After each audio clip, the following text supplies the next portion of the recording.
Hi, Marty. I think we're going. There we go. Hey. Welcome back, folks, to Onpassive. Oh, bless. This is the 1,000,000th, 955th. I don't know. We're up there for Oh, bless. We've been doing these things nonstop. It feels like a million. I want to do 100 million more. I want to welcome you all to the Oh, bless show. It's always wonderful to see the same faces and some new faces. Tonight we have, you notice I'm trying to touch different countries, different part of the world. And I'm not even sure tonight. I know Grace is from, she lives in Germany, but I think she is from Ghana. She's gonna have to explain that better. And wherever she is from, whatever she's talking about with her group of people, individuals, stay back, get your popcorn going, enjoy the show. I think they're gonna all teach you something on what they want to do. So Grace, on that note, the show is all yours, young lady. Thank you so much, Brother Chris. And thank you everyone for joining. Again, my name is Grace Christiansen. I am from Ghana, but I live in Germany here in Frankfurt. And I'm here with my team today to present what we have for the Ghanaian community in abroad and also back home, because we came to Onpassive and we saw the opportunity, and it's really amazing and it's helpful. I know we can help a lot of people. So me and my team, we planned to do something for mankind, to also help mankind. So that is why we are here today. My voice is not so good today. I'm sorry, I'm not feeling well. But I'll first introduce Anita to bring what we have, because we are a team. So we did all together. So I have about 5 people. Don't get bored. It's going to be really amazing. Thank you so much for having me today. Anita, please go ahead.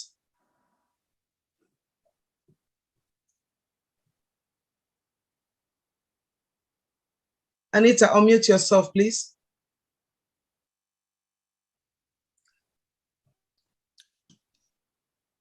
Okay, there was a little bit of a delay. I'm not too sure if it was just on my end, but I believe you did say my name, Anita.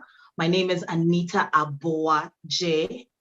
Just to clarify, the last name is Aboa J. I reside in Canada. I am part of the Team Ghana Yes Go Onpassive.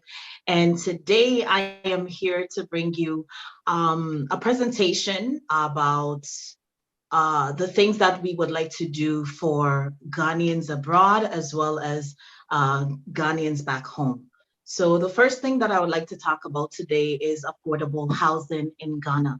And it's an urgent concern despite the growing in the economy. Income failure, such as people not being able to have wide range of jobs available to them. So we decided to include affordable housing on our list of things that we would like to include on our OBLESS. There is a huge housing shortage, a lot of homelessness, especially with people migrating from the rural part of Ghana into the main cities. So it is very crowded in our main city, which is Accra, Ghana. So this is why we want to attempt attacking this crisis and create a housing program that will be long-term and help especially working women as well as men in various households and better living acceptable conditions. So right from affordable housing, I will move on to technology. And I want to talk about what Onpassive is doing when it comes to artificial intelligence, as well as how Ghana has developed in terms of technology. Technology has produced an increase in I'll say increase in income and wages in the past 10 years in Ghana. And we see that it is growing rapidly and development is also improving in those areas. Aside from that, the internet has created a very wide availability to people creating outside incomes for themselves, especially with YouTube and Facebook now available. So basically what I'm trying to say in a short form is it will be a big boom for Onpassive to be able to tap into the technology development in Ghana, because it is going to be the next big boom. So why not make ourselves one of the household names when it comes to technology in that part of Ghana? That is technology. The third thing that I would like to talk about today is financial education. So a lot of us know, even here in the West, financial education is not something that we are really familiar with. You hardly get to learn about finances, even with master's degrees and tons of university or whatever. You just never get to learn about your financial education. So we would like to tap into that and help teaching ways to manage our finances, sharing available resources to our peers and citizens, improving in the part of employment when it comes to financial aids and resources, and also help them write resumes to connect with various internships and different experiences in the workplace. Aside from that, we will also like to do small business startups. That is all part of the financial market, and help small businesses attain a business startup for themselves. And we believe that this will make life more manageable and more easier for various groups of people. I'm going to add rural Ghanaians face a lot of challenges when it comes to accessing quality education. It is also another thing on our list due to so many families focusing on the things that we have on the land, like the materials that are available, especially when it comes to like fishing and farming. Majority of families tend to focus on making sure that their children are part of their businesses. So it just makes it very hard for kids to go to school, especially in rural Ghana. And with this, it's because of incomes that are not available for these families. So what they would do is they rather send their children to work so they can make money to support the families. So due to that factor, we also want to implement education and building school infrastructures for young children that are not able to receive the best education that they need to advance in life and just to be better citizens in their community. So we want to help in supporting education initiatives, as well as infrastructure that will include renovating various schools that are already been built, or helping classrooms and supporting teachers with basic foundations that will help them to be more knowledgeable to help these children and their futures. Aside from that, we want to give every child an opportunity to be able to just have that opportunity to say, you know what, at least I got a chance to be educated, and now it's up to me to take that to, greater means or greater ends. So we believe that it's very, very important, especially education. And this is something that Bless Ghana will be able to help focus primarily in that area when it comes to schools for kids. So I'm going to pass the microphone over to the next person in line. I hope my presentation was clear. If you do have any questions for me, I will be more than happy to answer them after the presentation. Thank you. Wonderful, Anita. Go ahead. It's your show, Grace. You run it. All right. Balmina, please, can you unmute yourself? Thank you. My voice. Hi everyone. This is Wilhelmina. Hello. Hi, we can hear you. We can hear you. Please go ahead. Yeah. Hi, good evening, everyone. This is Wilhelmina. I'm from the US, and I am presenting myself to Oblast because as my sister already said, I am in with this oblast and Onpassive to present to you guys, everybody here, about drainage system. The drainage system in Ghana is very, very poor. It happens, it goes up and it comes back. In a way that when it's rain, we all know when it rains everywhere, sometimes it flooded. But our drainage system is not that good. So we will help out by giving us a good drainage system. So that at least when it rains, it will not flood too much to people's homes. People die from it and bring diseases also. At the same time, we are presenting ourselves to help Ghana bring a good. Can you guys hear me? I think I don't know. Hello. Yeah, we can hear you. Okay. Agriculture and farming project. Agriculture. When it comes in terms of agriculture, we have a good soil, but planting and food agriculture problem is a little problem to Ghana because we don't have a good place to store the food. So we lose a lot of fresh food, go waste. So we are planning, if we all bless, help us go throughout. We are planning to help store good food for good people, especially with the health system, for the schools and everybody to get good food to eat.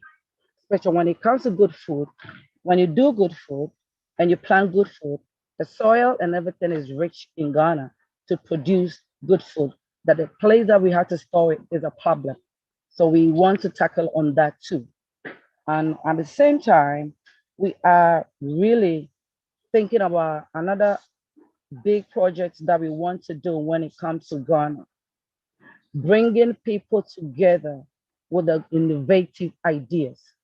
People have a lot of ideas in Ghana, but bringing them together so that they can bring it out is a problem because of a poverty rate that we have. So when Oblast and Onpassive that we are in to join together, we know with that we can bring people together with innovative ideas. And it's not like it's going to be only in Ghana, it's going to bless the whole world too. Because if your people have a good ideas and education wise also comes in when you have a good ideas, you can bring it out and share it. You cannot keep it to yourself because Oblast is not keeping it to everybody to himself. That's why Onpassive is here. So we are going to bless everybody with a good ideas also, who have a good ideas to bring it on board and we bring it out. And our next one is to, okay, I already see where the story, yes, to improve our projects going on in Ghana. A lot of project goes on in Ghana that is not really improvement. So with Onpassive and Oblast, I know we're gonna bring it out for people to help people also to improve the ideas and the project that they have. This is what I have to offer. Any question if you ask, and I'll answer you later. Thank you.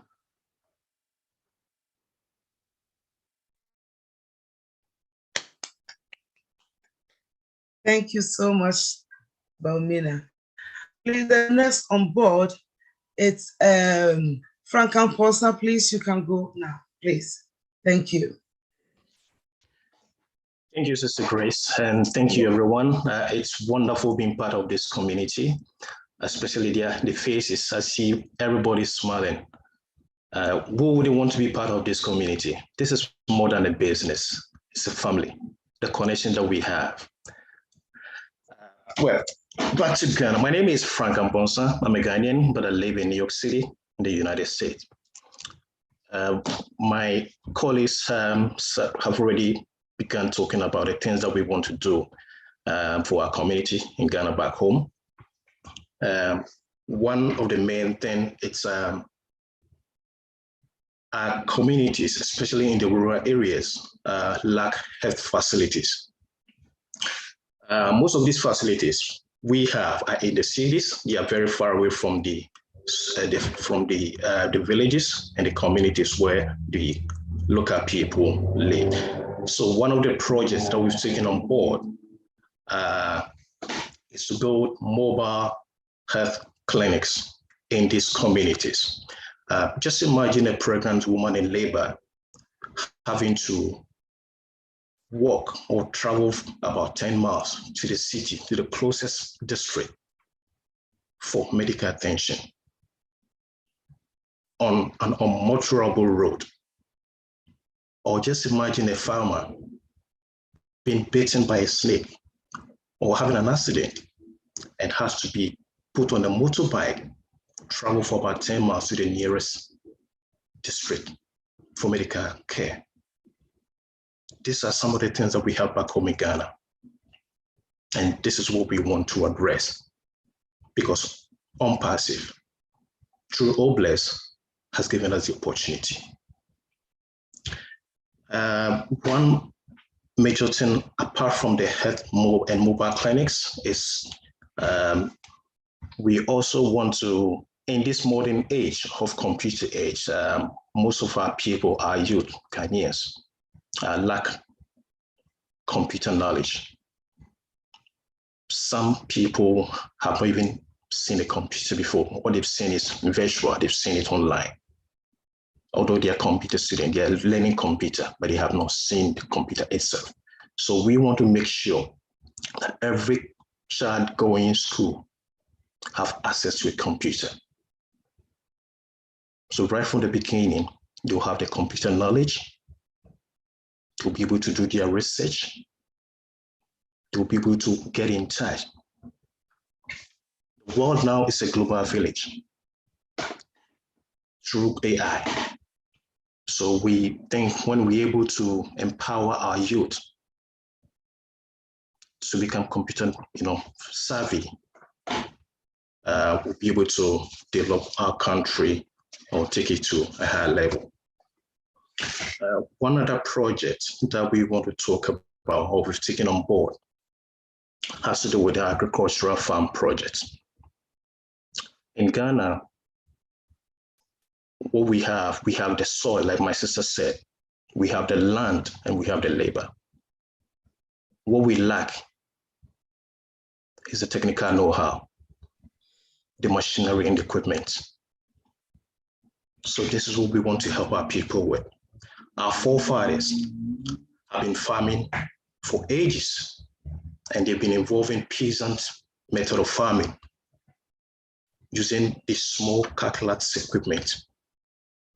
So even though there are many people, we have the land, we have the resources, the manpower, because we don't do mechanized farming, if I may say. We don't have the technical know-how and use the equipment to do large-scale farming. We have the land, but yet we're hungry. If we have the technical know-how and the manpower, we'll be able to do a large-scale farming to feed our people. We wouldn't have to go somewhere for food because we are sitting on a good soil. So these are some of the things we want to do. Another project is to provide storage facilities and then also processing facilities to add value to our products. Most of the farmers, even when they're able to farm and produce, they get to a stage, their product gets rotten because they cannot consume all and they cannot sell everything. So what happened is that, what do they do with the rest? They don't have any facility to process it. They don't have any storage facility. It's not easy to build a silo. It's very difficult when it comes to those things. So these are the things we want to help our people to be able to have all this, so that when we have the produce in abundance and we're able to store them at a later time, when there's shortage, we'll be able to lean on the buffer. And then also, if you're able to process it, we'll add value to it, and that's going to last for a longer period, and our people will be more sufficient. I believe this is what I want to talk about. I'll leave the rest for my colleagues to take it over. So Mama Grace, over to you. Thank you. Thank you so much, Brother Frank. Thank you. Please, the next online is Mr. Edward. Please, Edward, can you please unmute yourself? Thank you. Okay, thank you, Mama Grace. And my name is Edward Onpassive from Ghana, and I live in Germany. And what I would like to present today is borehole drinking water. Yeah, in Ghana, it's not common to have a tap water in every household, but we can have more boreholes, drain more boreholes. We can help the people there to have a good drinking water, because if the people have good drinking water, it saves life and it saves money. Why I'm saying that it's life, because when I was young, at the age of 18, I was back then in Ghana, a good friend of mine died, and it was through, he got a typhoid fever, and it was through bad drinking water. So when this guy, this friend of mine, had a good drinking water, he wouldn't have passed away. But due to that, he's no more with us to even enjoy Onpassive and the blessings that you're going to receive. And can also save money, because when you don't drink good water, you get sick, and the little money that the people have, we have to use that money to buy medicine. So we would like to help the people if even started.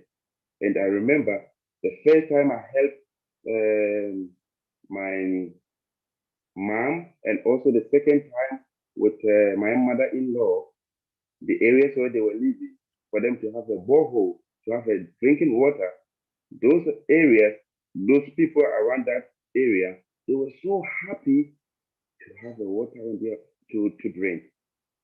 I personally grew up in the village, and to have the water to drink, we have to wake up early in the morning to walk, let's say, sometimes during the dry season, you have to walk 2 miles or even more to fetch water for the family. Why?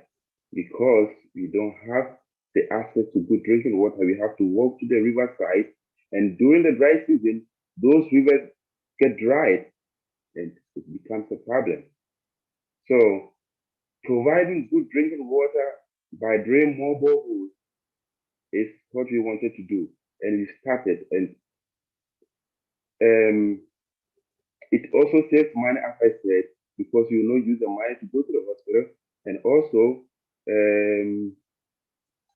one thing that we also want to say about borehole drinking water, in Ghana, everywhere that you drill, you have the water. There are some areas you just have to drill 20 meters, even less, the water will start coming.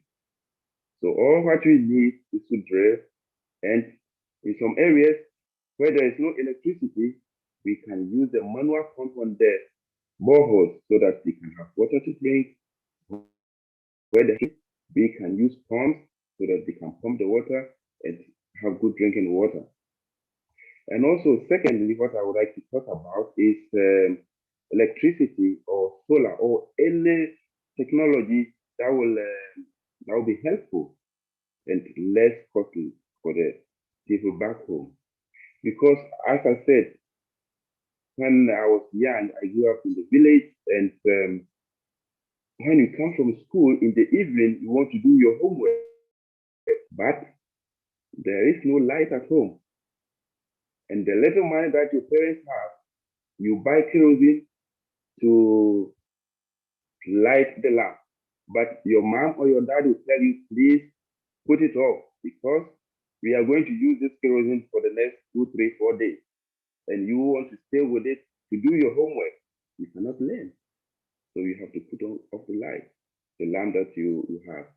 So electricity, solar, or any technology. And I know with Onpassive, there's something better coming out. There will be a way, and I know I'm 100% sure with Onpassive, we can have a way to help the people to have electricity with less cost. And if those in the rural areas have electricity, it can also save lives and save money. So these two things, it's on our heart. It's on my heart, and we want to help because I didn't have it when I was young. And when I grew up, when I left the village, I see how good it is to have a good drinking water and how good it is to have electricity to do your daily things. So here is what I want to present. And if you have any questions, please feel free to ask me, and I will be so happy to answer you. Thank you. Mama Grace, please take it from there. Thank you so much, brother. Thank you for your voice. The last but not the least, I have here our sister. Is it Wamina? No. I don't. Just a minute, please. Yeah. Please, can you raise up your hand and come on, please?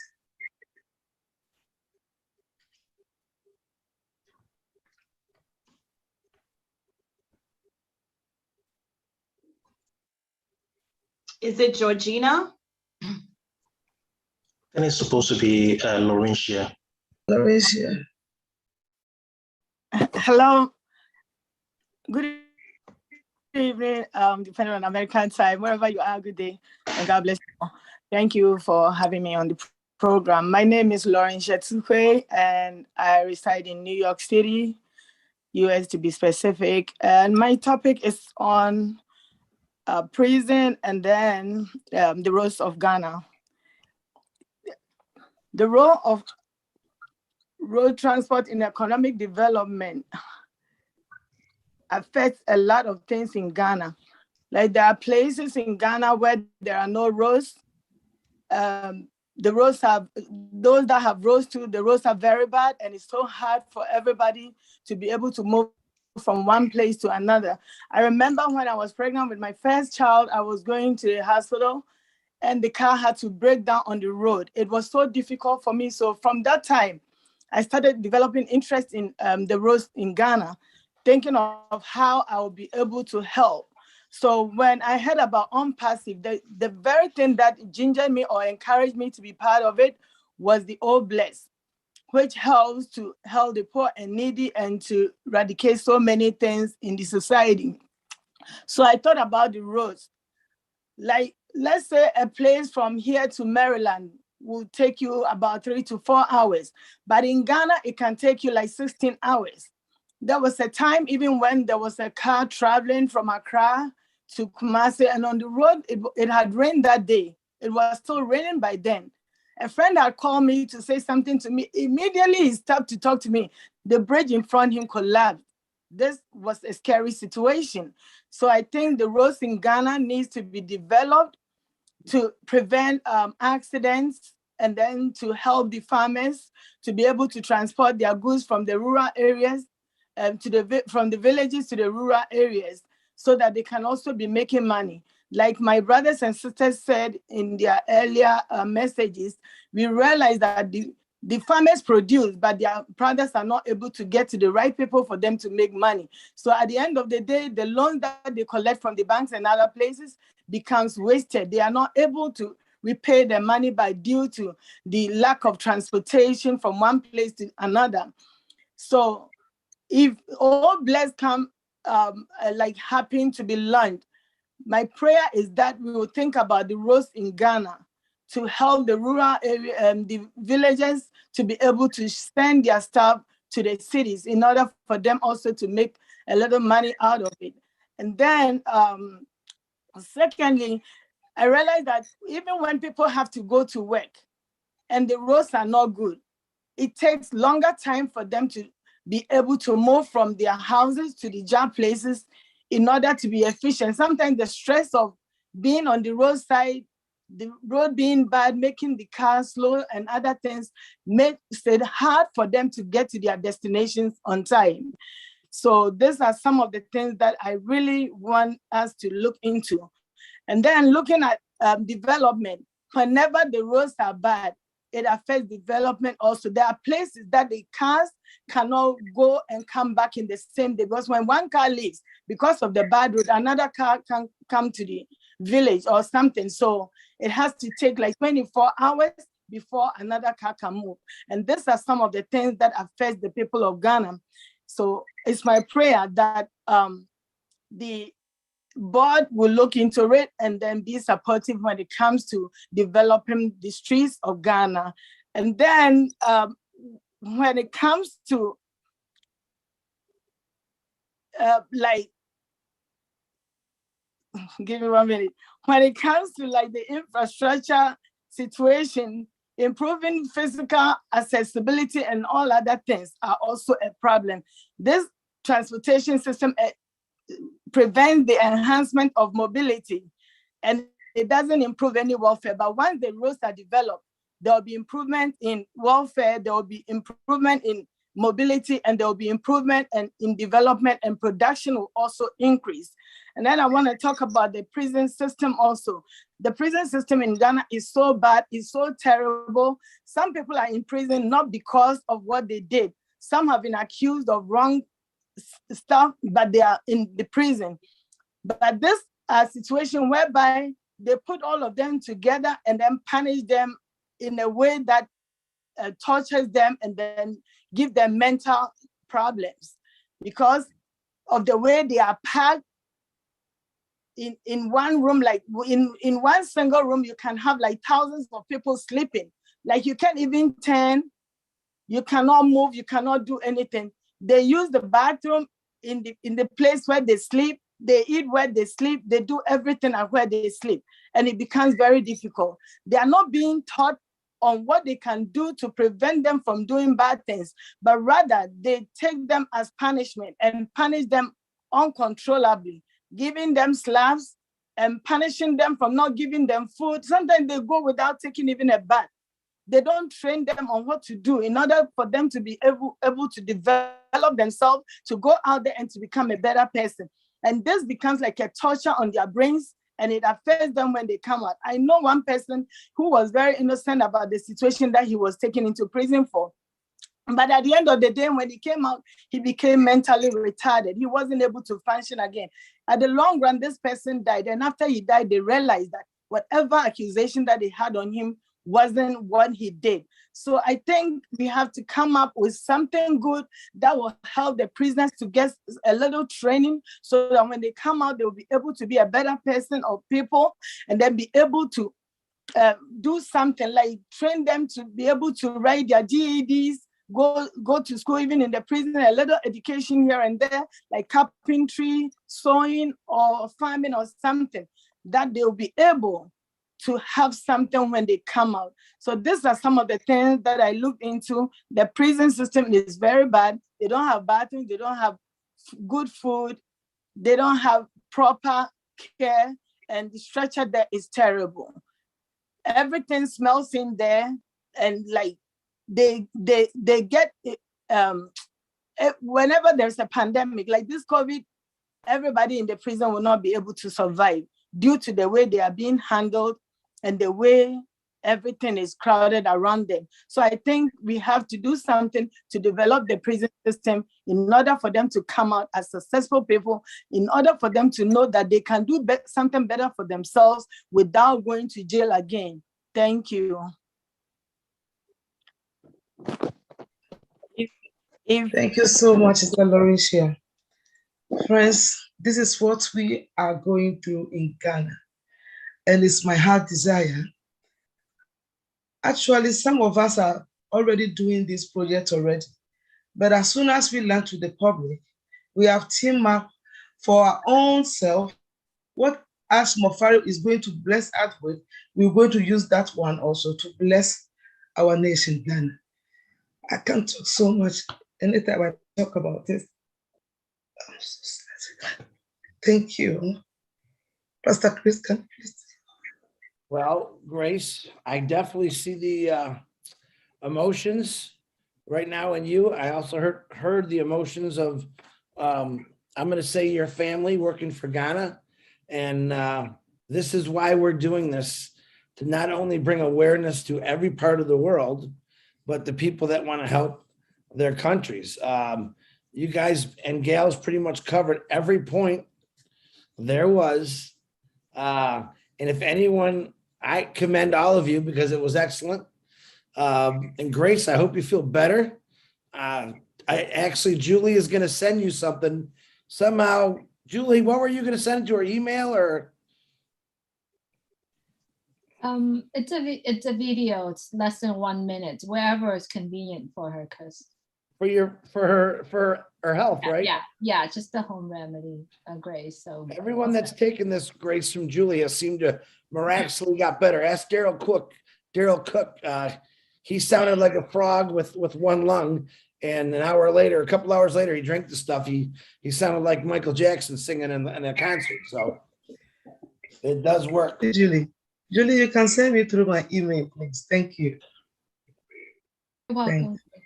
All right. Now, as you can see, we have problems in Ghana. Almost kind of sounds like PNG. Bad roads, poor roads, vehicles. And was it, I can't remember if it was Edward or Frank. Frank said, we could do all this. We just need a little bit of help. We need some resources. We need some funding. But same with PNG said it. I love that. Frank says, we could do this. We got people capable of doing this over here. We just need a little funding to help out. I mean, Ghana has got one of those soils that you can grow houses on. That's how rich these soils are. And it's a shame that, and of course, since the beginning of the time, Ghana's probably been like this. And why doesn't anyone ever try to fix it? I'm listening to Frank's voice and what he was saying. And we just need a little bit of resources, guys. That's it. Well, Frank, I believe Bless is definitely going to come in there and get you those resources. I think that, once we launch and once we really see what happens, which I think is going to be great, we're going to have a lot of help for a lot of different people for those situations. And to be honest, the things that you guys are bringing up are really not that, it's not something that you got to really think about. It's just a little bit of engineering, get the money to the right place, get the materials, and you're all set. The people are there. Like you said, oh, look at this. Mr. Mike Ellis has his hand up. Mike, you want to unmute yourself and go ahead, buddy? Yeah, I do, Chris. I was just going to listen to this webinar and listening to you all talk about Ghana. Onpassive is going to be able to do a lot for Ghana. A lot of the problems that I'm hearing, they're really not a big deal. They're very, very easy to solve. I think the biggest problem in Ghana, in many countries throughout the world, it really is education. If you have an educated population, and you all mentioned this, everything else works better. When you have people that come in who are educated and can tackle these problems, money is an afterthought. There's enough wealth in the world to take care of every problem that you have. But when you talk about a population that can't be educated, we come to Onpassive. Because of O Academy, you're going to be able to go in and give every child in Ghana a very high-class education so that they understand there's a way forward for whatever talents and abilities they have. When you talk about the water problem, when you talk about the farming problem, I listen to you talk about the farming problem, and Ghana has skilled farmers right now. I mean, you guys know how to farm and do it really, really well. It's just a matter of getting the equipment out there that can do some of the hard labor that you're doing manually right now. So there are a lot of issues in Ghana right now that Onpassive can absolutely help you with. But the biggest issue, I know governments, I know cultures, And there's always a clash there, and there's always some bit of corruption there. And when there's corruption in the government, it's really hard for the money to get to the people. And that's why you have to kind of segregate again away from the government and start tackling these problems on your own. Onpassive can do a lot of things to help Ghana and the people of Ghana. But in the end, the people of Ghana have to stand up and take responsibility to do some of these things, even though we can bring in the finances for all of that. And that's a process. It doesn't happen overnight. I know Ghana is primarily, not primarily, but over 50% a Christian country. There are Muslims in there and some other things in there. The Christian community, if they can come at these problems in love, bringing people in to solve these problems, Onpassive can do a great deal for that effort to take care of some of these problems. Some of them are political. They just are. When you talk about the prison, that's a political thing. And in order to change that, you have to change the politics and get people who want to serve the people of Ghana. Now, I'm sure there are politicians there that are like that. They want to serve. But those are longer term problems that as you come in and start educating the children with O Academy, along with everything else Onpassive can do, can turn Ghana around. I've never been to that part of the world. I've never been to Africa. I know that continent is probably one of the richest continents in the world, literally filled with natural resources. And yet, it just hasn't happened yet. I think Onpassive can get us moving in the right direction to not only help Ghana, but to help, like Chris said, a lot of other countries that have some of the similar problems, and get them on the right direction, bring in resources that they can use. But it's Ghanaians that have to use this money in the right way. Yeah, we can bring in consultants. Yeah, we can bring in people that can drill wells. Yeah, we can bring in people that can build roads. But it's so much better if Ghanaians can do that for themselves. And you can. I already know that. People around the world are so smart, and when you give them the resources to start taking care of some of these problems, they get taken care of very, very quickly. I listened to the gentleman that talked about wells that are 60 feet deep or so, 20 meters deep, 60 foot. That's a piece of cake, guys. It's an absolute piece of cake. I've been doing that my whole life. I know what it takes to drill a well. It's nothing. You're going to do that in about 3 hours. It's just having the equipment and then having someone in Ghana who can operate that equipment and go from village to village to village, from town to town to town, wherever you need to go. Taking care of the water problem, it's a piece of cake. Absolutely is. And again, with Onpassive, those resources can be put into Ghana to take care of that by Ghanaians. I hope I said that right, guys. I don't know if I'm saying that right or not. But yeah, a lot of the problems that you have can be taken care of very, very quickly. It's just not a problem with the resources. Other problems, they're cultural, they're political. Those take a little time to iron out. And I'm not telling you all something you don't know. You already know this. But I think it can be done. You all have great hearts to try and help the people of Ghana. That's a great start. You come at it with love. You unite people.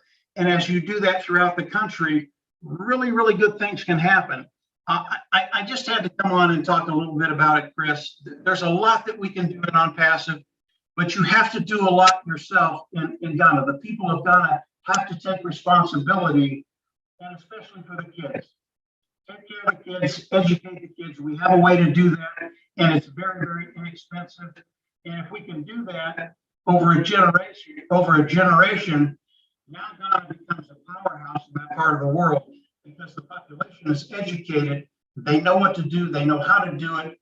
And as that happens throughout the country, it's a beautiful thing to watch. So hopefully I made some sense, guys. I had to come on and say something. You all talk with such passion, and there is hope out there. Onpassive is one of those things that can help you, but it's more than that. It's more than that. It really is uniting people, bringing them together, and starting to move in the same direction. So well, it probably didn't help today, but Onpassive in the future will put together resources. That's not a problem for Onpassive, believe me. And then the real work starts. So hopefully that made sense. Go ahead, Chris. Absolutely, Mike, very good. Thank you for speaking, Mike. Mike, just to let you know, your microphone was going in and we can hear you, but it was like you were running up to the camera and running back to the back of the room. That's what it sounded like to me. I don't know if anyone else heard that. Yeah, now it's perfect. Yeah, now, and I didn't want to, you were No, talking with authority. I didn't want to interrupt you. Well, you should have interrupted, but I don't even know if they understood what I said. No, I think everyone give me a thumbs up if you understood what Mike was saying, because you were clear, but it sounded like you were running around like in circles, like driving by in the car. Hello, my name is Mike Ellison. That's what it sounded like. I had the wrong mic plugged in. Sorry, guys. You're good. Well, you want to repeat it? I can go through that again, but I'm not sure I can remember all of it. Here, I'll tell you what you said. You actually the one thing I want to relay, there's a great deal of hope out there. Onpassive is part of that hope, and things will happen as we go into the product launch to the global market, not only for you founders, and you're going to have a lot of apples to help out with these problems too, but with all the founding members, there'll be plenty of resources, believe me. Go ahead, Chris. Sorry. One thing they did touch on, every one of you touched on, especially the ladies, about what Mike talked about, is teaching the younger generation. You know, every one of you made that point about educating the younger generation, which really is the key to success to the rest of the world. I mean, us old guys, we talk about it. We want you young kids to, get out there and do a little bit of the work, because we've gone through it. Our jobs is to make it better for you, and your jobs is to make it better for the next generation. So the more we educate our youngsters, and I'm saying young kids from an early age is a great thing. So, but education is a key to many successes. If we can pass these great things down to these kids, no matter what country you live in, kids are like sponges. They hear everything and they learn everything. So it is a great thing. But Michael, once again, thank you very much for talking. I appreciate you. Well, we got some hands up here. All right, Miss Julie Wen, go ahead and unmute yourself. Hi, hello everyone. Sorry, Chris, I did not notice I put my hand up, but I'm gonna say it, that our CEO, Mr. Ash Mufarad, has created Onpassive, I believe, for the younger generations, for the future. So I believe education is something that is the core of the next generations. I'm so glad that all of our friends from Ghana, from all over the world, that talk about Ghana, and we appreciate that you are bringing the awareness to all of us about how we are dealing, how people are dealing with around the world. I believe if we are completely 100% plugging into Onpassive, as you are passionate about the charities work that you are planning to do, focusing on what Onpassive is creating will eventually making the biggest impact on what you are doing. I believe, all of us know that when Onpassive launches the world, the values that we are creating, money is no longer a subject. It's how many people that we are all influenced to take part of your projects, to take part of what you are doing. I believe highly that Onpassive, the Academy, all of the products will help with all the projects that we are putting it out. It is now time for us to focusing on bringing that awareness. And thank you, Chris, for bringing all the guests, that bringing up awareness, not only in the US, not only in Europe, but everywhere around the world. But speaking in terms of that will help us, all of us, aware of some of the projects and some of the issues that are happening around the world. And once Onpassive launch, I believe the people in Onpassive will make the biggest impact around the world. And so let's just do this together. I mean, the people from Ghana will be able to help. And the people that coming from Ghana, or myself, coming from Vietnam will go back and help our own country, as well as what Mike just said. And I believe everything that if we are focusing on what Onpassive is offering in terms of values of products, of, not only Ghana, it's going to be Africa, it's going to be the entire Papua New Guinea. We are all getting together to bring that awareness and to be able to influence people that are listening. So beautiful work. All my friends here from Ghana and around the world that getting together. Awesome work, Chris. Thank you for doing this every week. That's all I have, Chris. Thank you very much, Julie Wen. Great words. Even though you didn't have your hand up, you handed up, you said some pretty good stuff there. Really, that's what it's about, guys. Taking it to your home country. A lot of us live in the States or Canada. A lot of us have family that live in Ghana, Papua New Guinea, Vietnam, parts of Africa, all over the world that have struggled since the beginning of time. Right now, it is up to us. When Onpassive flies, all right, so are we. We're going to fly to all these countries, literally. So the 6 or 7 people that talked tonight about Ghana, that is a huge start and part of what you're going to do over there. So don't forget that. Okay, Tim Dillon, kindly unmute yourself, please. Hello, Chris. Hi, buddy. Hey, you got my text, I'm sure. I sent it to you in the chat. But anyway, I have a very dear friend who is actually from Ghana, and she's told me about things that happen there. And hearing these people confirms what she told me. And Mike, you are dead on. It's going to happen for those people. But I think Obless is going to be a great help to them getting machinery, getting those kind of things that are not financially accessible right now.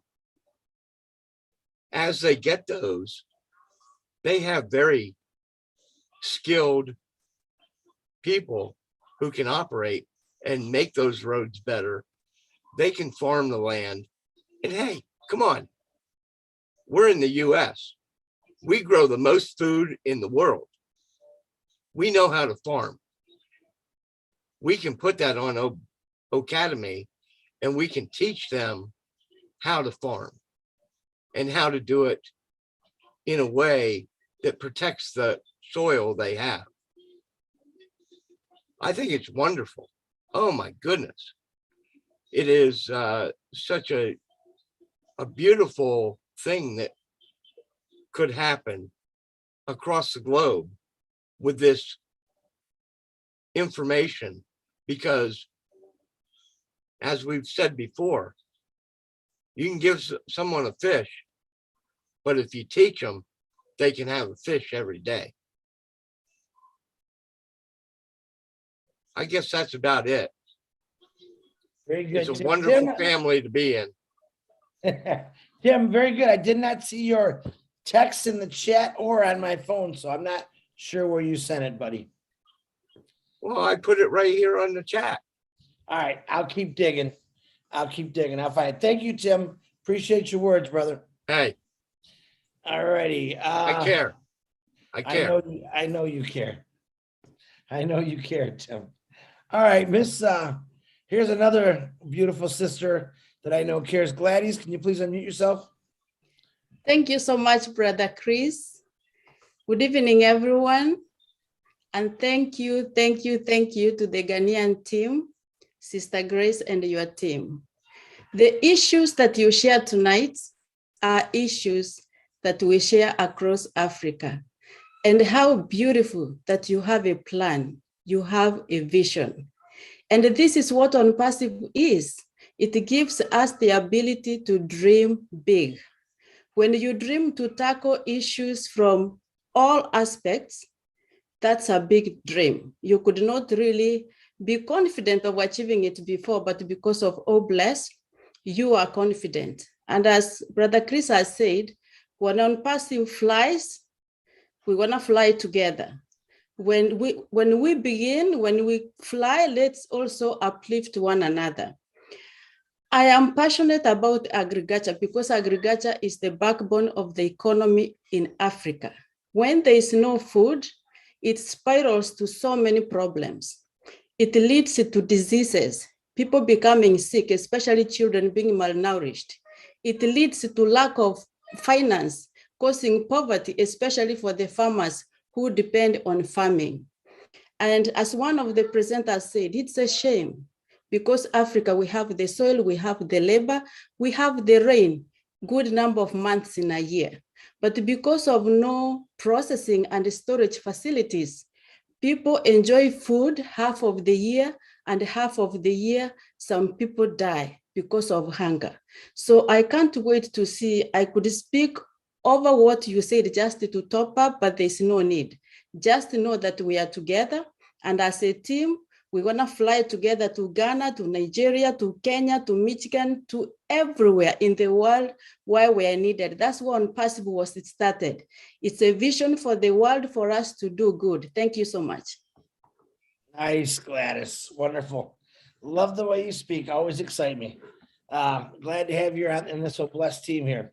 All right, Willow, you're going to have to follow that. I'm sorry, but go ahead. You just did it to me, didn't you? You know, I wanted to refer to what Mike, our good friend, Mr. Ellis, was speaking of, the political aspect of contributions, for one thing. Here in West Virginia, we have poverty that's at a third world country status. Our community has been predominantly, where I live, are farmers, and they have little plots of land back out in the hollers. They don't know how to produce food for the masses or how to get it to like a farmer's market and earn a living from their land. They've been taught that the only thing that's worthwhile to them is being a coal miner, digging in the ground, working for somebody else. They literally threw up their hands and they're waiting for the government to swoop in and provide them with a coal mining job again, and it's not going to come back. So we're dealing with ignorance, really, and Mike was really profound when he said education is the key, and they have to help themselves. There are some families that are learning new skills, but they have to learn how to use their land in a good way to produce, like microgreens, for example. In some of the smaller areas of West Virginia, the cities are growing at such a rate, and the restaurants are paying high dollar for microgreens. People that have 5 acres can earn up to $100,000 to $200,000 a year just producing microgreens. And so I think we have to look at poverty by the community that you're in. And I'm looking into teaching farmers how to take care of their land. I really think that O Academy is going to open doors for the uneducated here because they don't have shoes to go to school. And they won't send their kids to school. They'll hide them in the back hollers to get them to work. So they'll work for just bare minimum wages at things to get enough food on the table to exist. So there's a whole new education system coming for those that do not understand that the government is not going to take care of you, that you have to take care of yourself. I know that sounds terrible. When I look at Ghana and I look at all the other countries and the water problems here are due to the government and blasting our wells. Our well water is just useless. You could dig to China and it's still polluted. And the same with Flint, Michigan, for example. But there are resources out there that are going to really, really cover these large problems. And that's another thing that OBLES can do is get the financing for water reclamation, for wind, solar generation, for out on the farms where they can take care of themselves. We have a lot of rural people in West Virginia that are good to the bone, but they have no idea what to do. They've been coal miners all their life. They work until they don't have any lungs left. And they want to go back to that because it's all they know. So there's a great deal to do for all of us, not only in other countries, but right here in the United States. The poverty is beyond belief. And we're going to make a difference. We're going to make a difference because of our hearts. Every one of us on Onpassive are motivated to help anybody. I hear Marty say, I'm going to go and help my neighbor. And, you know, just that thought alone, when we bring Old Blessed to those families, like I work with battered women in battered women shelters, and they have children in those shelters that can't even leave to go to school. So we can provide things like that for people instantaneously. We can create projects to help those kind of things. But the big problems that people have, like in Ghana and in some of the other countries, are things we all collectively have to work to help with. I don't think it can come from just internally the Ghanaian people themselves. I think they'll do it if they're given the support and supplies. I'm not indicating that Ghanaians can't do it. I'm saying they haven't been given the resources. But I think we have to look within our communities. Each and every one of us need to scope out where we can make a difference in our communities. I'm a farmer. I want to help farmers. I want to help them reclaim their land. They say, well, what can Old Blessed do for the farmers? Listen, we hire people to do our farming for us. We don't all go out there and dig in the dirt.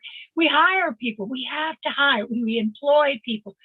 Everything that Odesk provides for people that have large businesses will work for the farmers.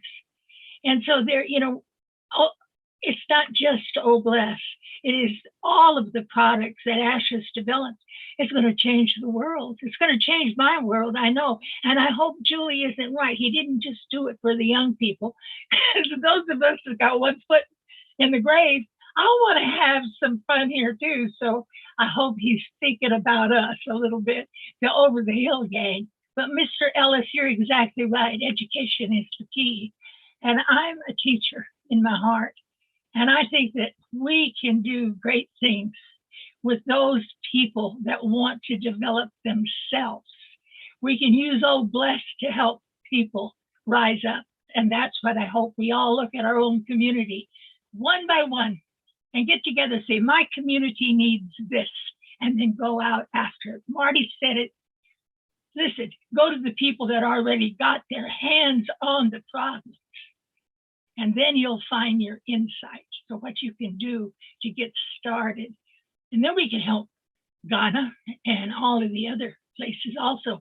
And like the Bahamas, Daryl Cook put it so nicely in one of the webinars that I went, I love that man. He's really he's a cracker. I would hire him in a heartbeat to run my business. But needless to say, I'm talking too much, but I want to say to Frank, he touched my heart tonight. I had to turn off the screen because I get all weepy when I see people that are so sincere and so honest in their heart to help someone else. So my hat's off to all of you from Ghana. You did an excellent job and you opened our eyes to the need, and that's important. So thank you. And thank you, Chris, for having me tonight, darling. Well, I love you for that. I love I like how you said Mike Ellis and the Over the Hill Club. I wasn't including Mike in that. Mike's still young. Listen, I'm talking about us. I hope I'm as good a shape as Mike when I get to be 96 as old as he is, but I like that. Julie said no, not just for the kids, Willow, it's for everybody, especially us Over the Hill folks. So thank you very much, Willow. You're welcome. Thank you for having me. You honor me. But Willow, isn't it amazing? I mean, Mike Ellis, 96 years old, he looks really good, doesn't he? He's looking pretty damn good for his age, isn't he? I gotta mess with him once in a while. Sorry, Mike. You know, I'm just having some fun. You know, at 96, Chris, I don't forget anything. I got a lot of people that's been telling me that. I'm starting to get a little nervous here. Okay, and oh my goodness, Marty DeGarmo had his hand up. Marty, please unmute yourself. Let's hear what you got, brother. Yep, I wasn't going to talk either, just like Mike. Education, no doubt, is a big deal. It hurts my soul to see people on the same planet as me living in conditions that people in Ghana are living.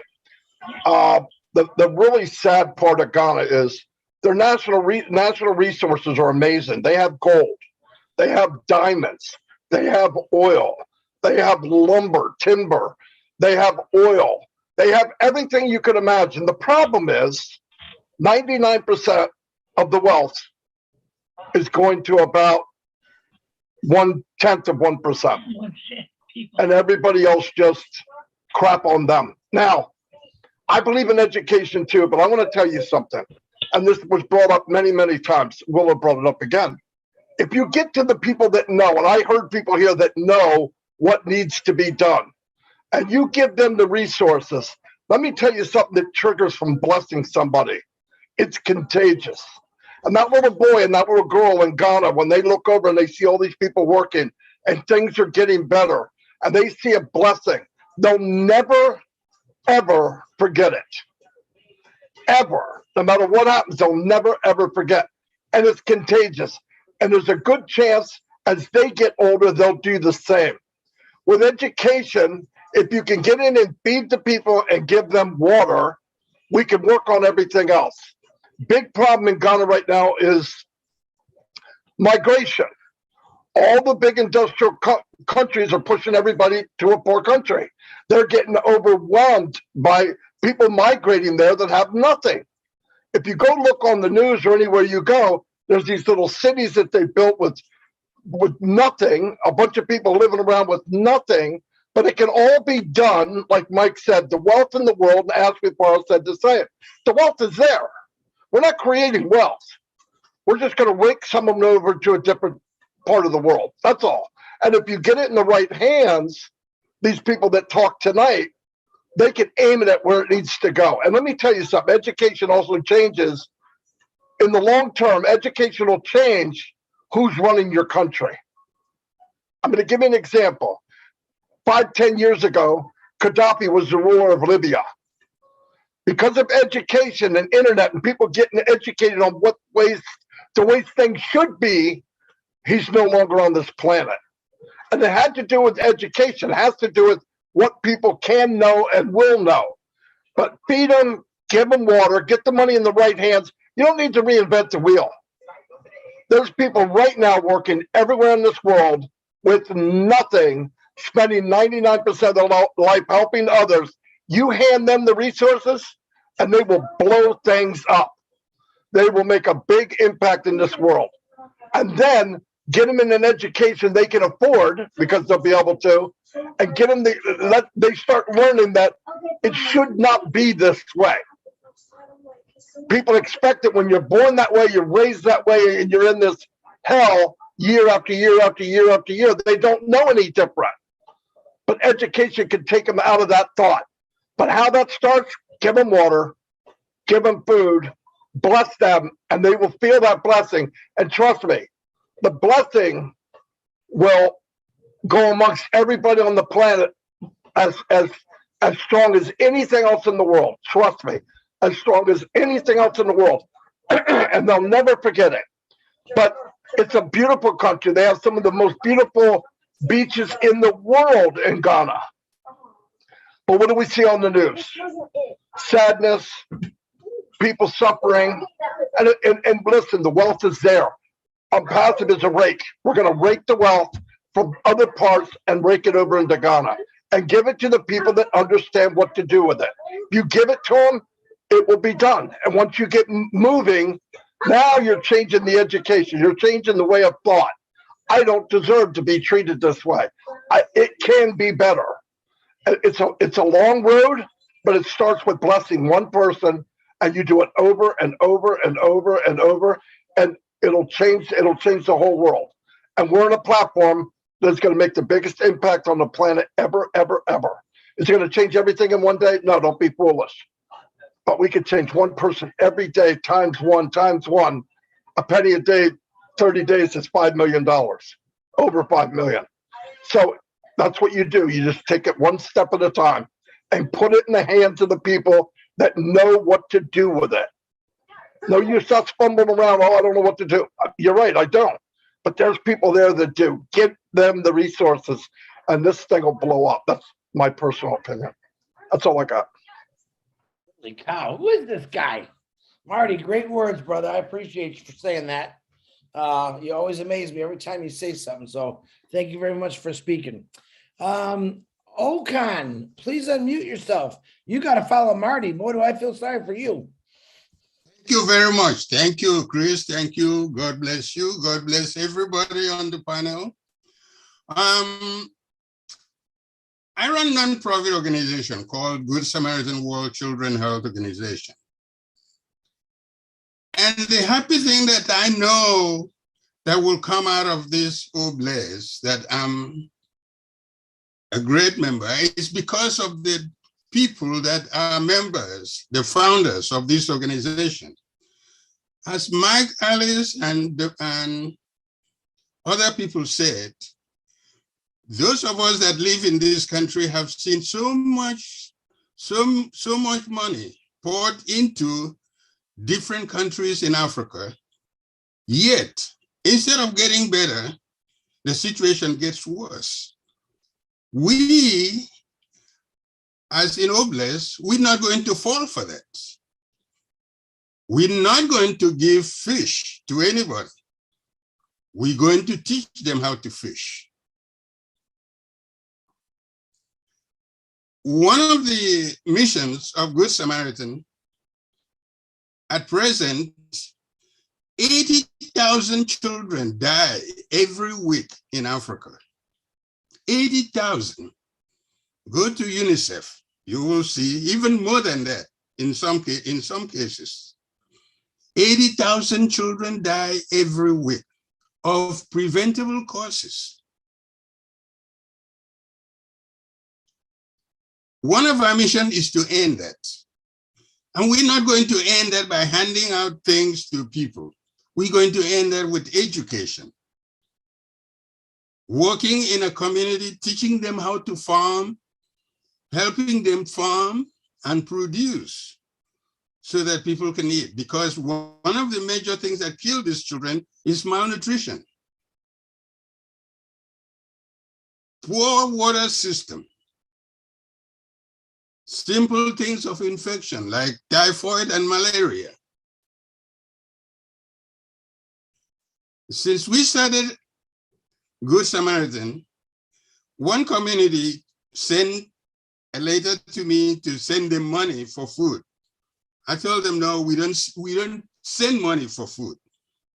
We will send people, we will pay people to clear the farm for you. We will get people to till the soil for you. And we will get people to apply fertilizer in the soil, and we will help you plant and produce. We don't send money to feed anybody, unless it is an emergency, of course. So what Mike has said is so perfect. That's why I'm very happy about Oblaze, because there are so many people of us, so many of us that have had experience that if you just dump money on people, they're not going to do anything, and they're not going to, that money is not going to last them one day.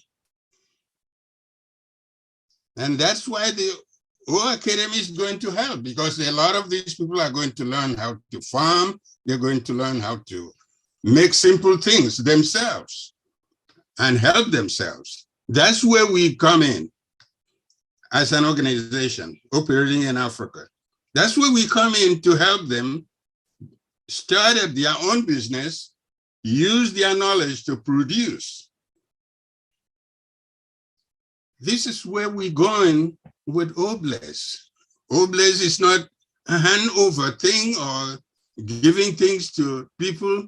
There was a time a shipload of rice was sent to some country in Africa, the president of that country took the whole shipload and sell it. We're not going to fall into that trap as so blessed. No.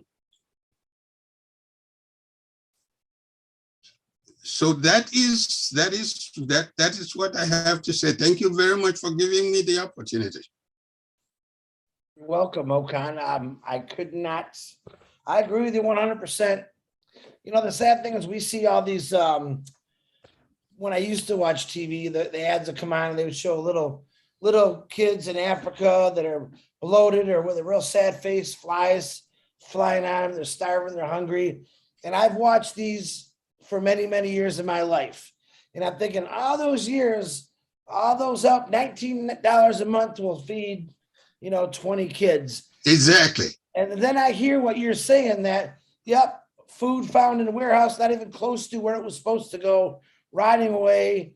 And the people that started the foundation turned it into a business and they turned it into, hey, they got what they want. Let's take the money and go. You're right. That's not going to be Onpassive. We're going to have a lot better organization. All right. We're not just going to give people money and say, hey, there you go. Mike touched on a lot of good points. Again, education.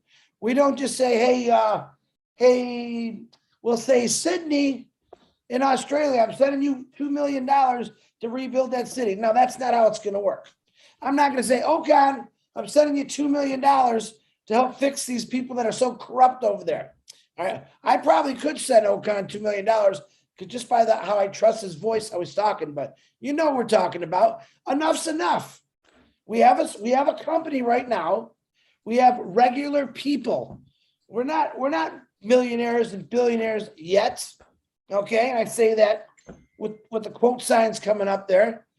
We are responsible for our own destinies. But why can't we be responsible to change people's destinies that are a lot younger us and cultures and everything like that? So, Okan, you brought up some great points. You know what I want to see? I want to get rid of all these little commercials of these little children. They look hungry and their flies are on their face. How about we put the kids that they were supposed to save with the $19 a month and say, look at these kids in school. They got books. They got food. They don't show you that because you know why? They don't get that out of the $19. A lot of it is just BS stuff they show to get some kind of money going somewhere. But technically, we're going to do a lot better. And I promise that I die, That is why, Chris, I changed the name orphans. We don't call children orphans because nobody is really an orphan. If you step into something and try and fall, you don't call your father or your mother. The first person you call is, oh my God, what happened? That means you have a father and mother. Right. So we changed the term orphan because orphans in some African countries is to designate those who eat the debris, the leftovers that are not good. Those are the orphans. The money that you send to help orphanages and all kinds of things that they set up there doesn't get to those children. Those children are not sent to school. So we change them. We call those children children of hope. There are no more orphans. We don't call anybody orphan so that you can give them some dirty food. I've been a physician for 30 years, and all those 30 years I've worked as a volunteer and a humanitarian worker. I studied everything and I put everything together and I started Good Samaritan World Children Health Organization to change. The organization is a change. We call it One Love because nothing else works but love. There is enough food on this earth for everybody, but some people take all the food and they don't give anybody because they don't have the love to share with anybody else. Absolutely, Okan. So, Okan, I appreciate your words. Okay, guys, we got about 12 hands up and we got about a half hour to go. So I'll try not to talk as much and let's get y'all in. I want to make sure everyone gets heard today. Dr. Benny, please unmute yourself, my queen. Thank you so much, Brother Chris, for giving me this opportunity. Good evening, good morning, good afternoon to my brothers and sisters here. I want to take this special moment to thank all our Ghanaians, excellent thoughts, excellent presenters, because of what you guys have noticed, what has happened or what is happening in Ghana. To tell you the truth, it is happening all over the globe, especially in Africa. And what I have noticed is that the president controls everything in all over the globe. I'm talking about Africa. So my question is this: with all the projects that I have noticed that Ghanaians have, I'm wondering why nothing is changing with all the projects. Now, what I noticed about, or what I heard about education, as everyone knows that it is very important, especially for our children. Education is the key to success. Without education, to me, I am nothing. To be good is not good enough. You have to exceed expectation. So these children, they will need this education. They will need the school, right? They will need food, water, and everything. So do you think that, Obless, we do understand that because of our CEO, we have Obless, we have Academy. Now, do you think that with the resources that we have, do you think the government will allow you to build, let me say, the prison, build schools to our children? It's my own question, please.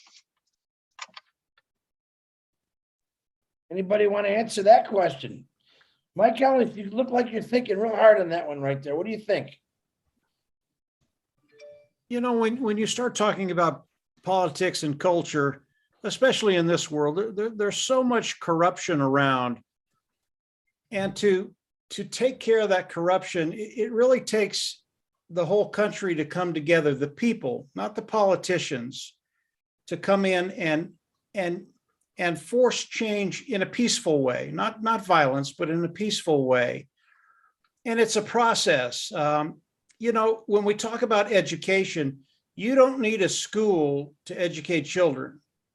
Can we get a ton of computers in Ghana? Absolutely. Can we get them in front of kids? Absolutely.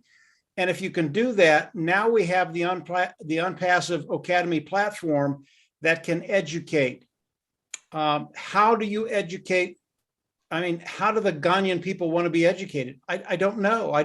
I know supposedly you live in a democratic republic and that the politicians serve the people. But obviously they're not serving very well because there's so much wealth in that country. I mean, it's unbelievable the amount of wealth, not only natural resources, but the wealth in the people of Ghana. We don't need to teach you how to farm. We just need to give you the equipment and teach you how to run the equipment. You already know how to farm. You probably do it as well as anybody around the world. So it's a matter of getting to the people, pushing the government and the corruption out of the way.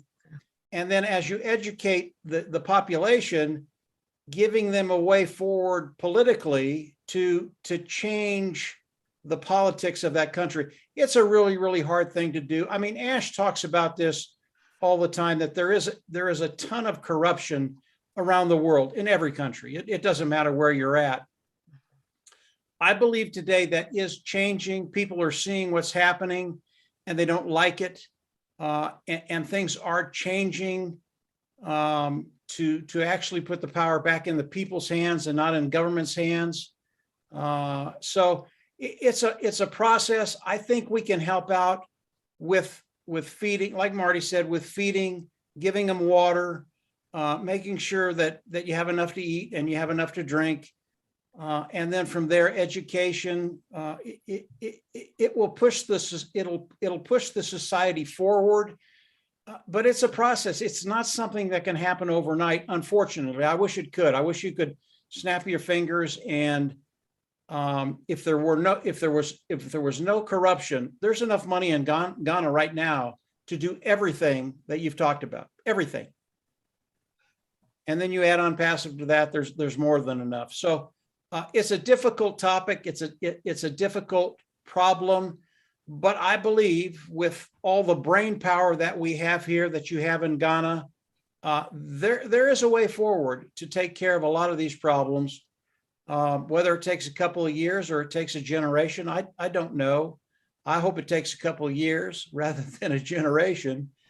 And I know that can happen, but it really does take changing hearts. Those individuals that are supposed to serve should serve the people and not their own devices. So it's a tough question, Doctor. It really is. Thank you so much. One more thing. I know that we are Africans, right? To tell the truth, I would like to work with all the Africans. I want to, because what I have noticed a lot of things, wrong stuff. I want to control the money to make sure that the money goes to the right direction. If you guys would give me that chance. Thank you. Dr. Benny, that's a whole nother I don't play. discussion. I will keep that in mind. That's going to be up to how Ashbafar, how he's designed Noblesse. And boy, let me tell you something. Anyone ask me that same question again, I commend you for asking that, Dr. Benny, but let's wait to see what Ash, his system that he's going to have for Noblesse, and we'll go from there. But it's not going to be one individual. Let's put it that way. But I appreciate your words and your question. And Mike, thanks for helping with that answer. Chris, can I say something? Go ahead. Thank you. As Mike Ellis said, in Ghana, we operate in democracy, and the president or the leaders are supposed to serve the people, but unfortunately, it's the other way around. Now, there are a lot of things that we don't need the permission of the government to do, but there are certain things that you need because they are sort of a bureaucracy. But I believe what Onpassive is going to give us is they're going to give us the opportunity, the power to do whatever we want to do. We will not need the permission of the government or the leaders. Instead, they will be coming to us. That's what I believe at the end of the day. That's what's going to happen. So if we have the resources, we can do whatever we want. If we have a problem with our road in our community, we can build it because we have the resources. And we will not need the permission of the government to do that. And that's my thought. Thank you. Very good, Frank.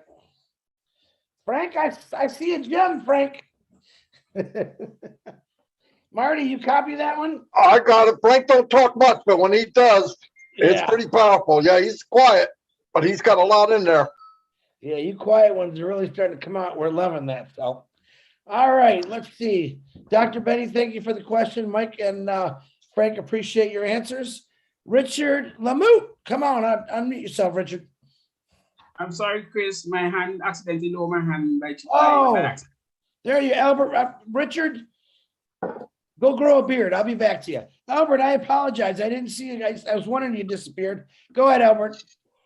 A pleasant good evening, good morning, good night to one and all. Thank you for this opportunity, Chris. Thank you, Marty.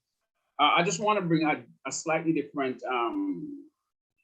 point of view on the subject tonight, and I want to talk about the Caribbean region. One of the greatest problems we face in the Caribbean region is hurricane. That's one of our greatest challenges, and we cannot get away from it. And over the years that I've been around, I've never heard any of the government, and we have changed government, and I've never heard any of them even suggest a hurricane shelter. What we have here in the Caribbean, in Antigua, during the hurricane season, the government would announce to persons living in low-lying areas, those are living in flood-prone areas, if your house is not stable, if you think it's not safe, make your way to the shelters provided. But what are the shelters? They have a church or a school as an option for people to take temporary shelter in during hurricane season. Not only that, they then put the burden on the pastors for these churches to then ensure that your facility is worthy to accommodate persons that want to take refuge in the shelters. So myself and the team that we have here in the Caribbean region, one of our first projects that we want to do is to build hurricane shelters. I think it's crazy to think that in the year 2022, we still have big people, parents with kids, going and sleeping into a church or a school during a hurricane season.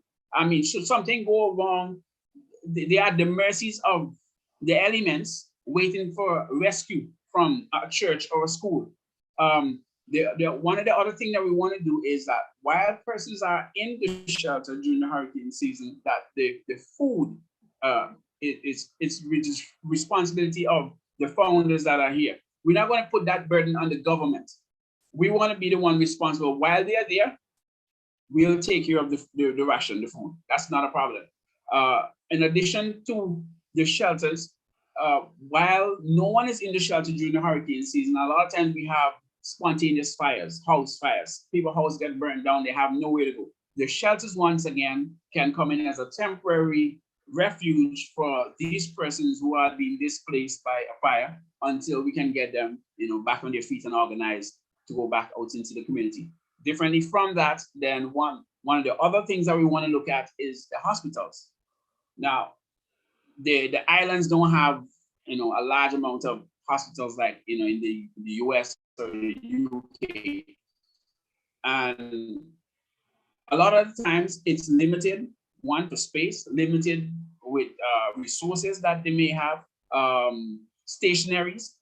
So these are some of the things that we intend to look at, to give to the hospital a constant supply of stationaries, whatever it is, because they're always running out of this. They don't have that, and it's not right. It's not fair to have patients in the hospital and they cannot get a particular item because the hospital doesn't have it, and for whatever reason, maybe coming from the government. So apart from the hospital, then we give the hospital excess so that they then feed the clinics, because the hospital is responsible, I guess, for the distribution of the resources that they have to the clinics in the nearby villages that we have. So give the hospital enough with the effort that they will share it with the clinics. If that doesn't work that way, then we then go to each clinic and find out what they need and then supply whatever that they need for the clinics to function properly. So there are other major problems that we have, but this is just one that I want to zero in on. And I would just like to ask all the other folks in the Caribbean region who feel the same way that we do here in Antigua and want to join forces with us, feel free to reach out to me or anyone that you may know. So Hey, that Albert. Hey, Albert. Can you hear me? Yes, Chris. Oh, Albert, we were supposed to talk about this next Tuesday, but you brought it up now, and Janet Butler's texting me right now. They actually have something, they have this already happened in place, and she would like to know if you would join her with it. And next Tuesday, actually, it's not going to be next Tuesday, maybe. I'm actually having surgery next Tuesday. I have a hernia I'm getting fixed. So that might get postponed, depending how I feel that day. But she, I asked her if she wants to talk about it, join you in there and what they're doing. You guys can get connected and we could talk about this next Tuesday or the following Tuesday after that. Or you guys can do it and I can watch from my hospital bed and watch what's happening. So you get with Janet Butler. She'll get a hold of you. Okay, Albert? All right, man. Appreciate it. Thanks. All right. You're welcome. Thank you. Okay. Richard, my face is smooth as a baby's rear end. Go ahead, buddy. I'm sorry. I love all you beautiful men, women, and children of the world from the bottom of my heart. Mike, you're right. And again, as you notice, I got off a few times because of tears again. Chris, you keep on bringing people that are making me cry. I've seen poverty. I've seen poverty here in Canada. I've seen it in the US. But Ghana, Africa, PNG. Hi, Nancy. Nice to see you. PNG's in the house. It's sad. It's really sad.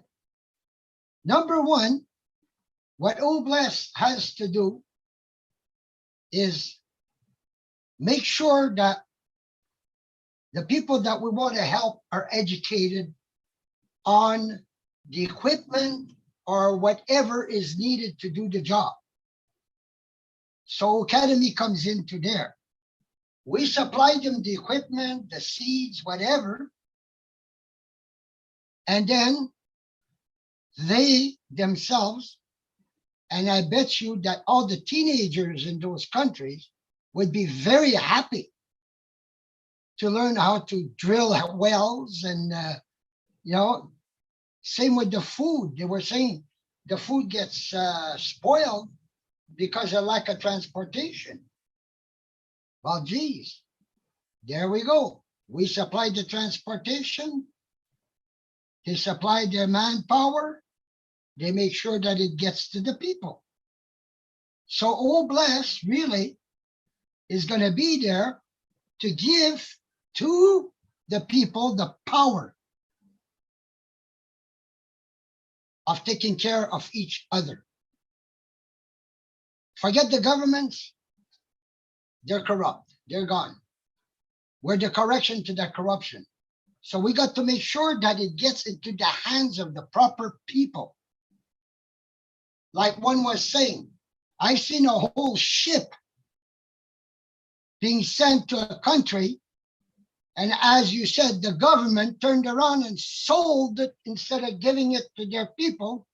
And this is food and everything that we sent with our money over there. We've had Haiti, for example. $36 billion was given to Haiti. Where did it go? I'm not going to say the word, but it went in politics pockets, politicians' pockets. And Haiti is the same way as before that $36 billion was given to them by the world. So we, as Onpassive, have to make sure that if we do have 30 million or 40 million, that it gets in the proper hands, so that the people that need it are the ones that receive it, and they're the ones that can help one another to bring society to what it's supposed to be.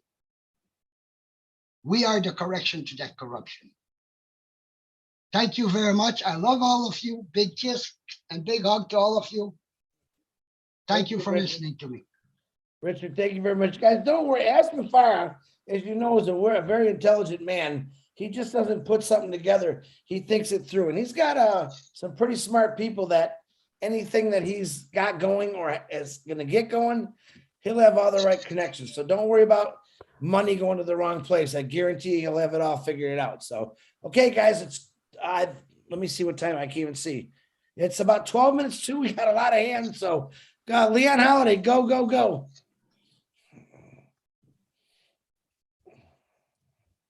Leon, you there? Yeah, I'm here. All right, go ahead, buddy.